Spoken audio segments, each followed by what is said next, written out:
তো জীবনের যে কাজটা করি নাই সেটাও করতে যাচ্ছি, সেটা হচ্ছে আমার গাছে হচ্ছে আম ধরছে। তো অনেক আম ধরছে।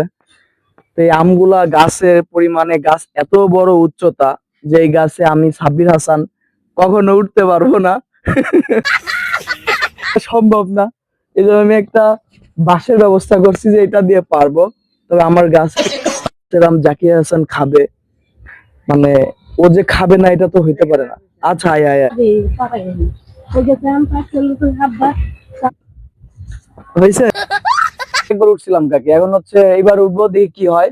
আর আমি শোনো, এই গাছে উঠে আম পেড়ে, আম যখন ছিঁড়বো, ছিঁড়ার পর আমি দিব, তুমি ওটা ধরবে। আম আমি যখন গাছ থেকে, বা আমি তোমাকে নিচে দিব, তুমি যখন একটা করে ধরবো, একটা করে স্পিড দিবা, আমি যাও কথা দিলাম, যে কটা ধরতে পারবো সে কটা।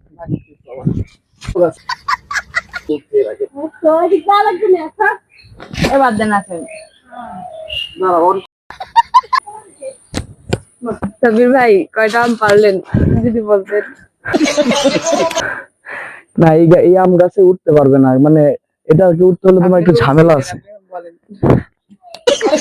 এই গাছে ওটা একটু ঝামেলা আছে বলতে কি, এই গাছে হচ্ছে প্রচুর প্রচুর পরিমাণে হচ্ছে তোমার পোকা আছে, পোকা তোমাকে কামড়াবে। পারেন না সেটা বলেন। যেহেতু ঘেমে গেছেন সাবির ভাই, আসেন। এতগুলো আম দেখছো, কি হলো? পোকা, অতিরিক্ত পোকা। আমি বলছিলাম যে এগুলো কিছু হবে, আসেন। আহ, আচ্ছা দেখতেছি। আপনি ফেল।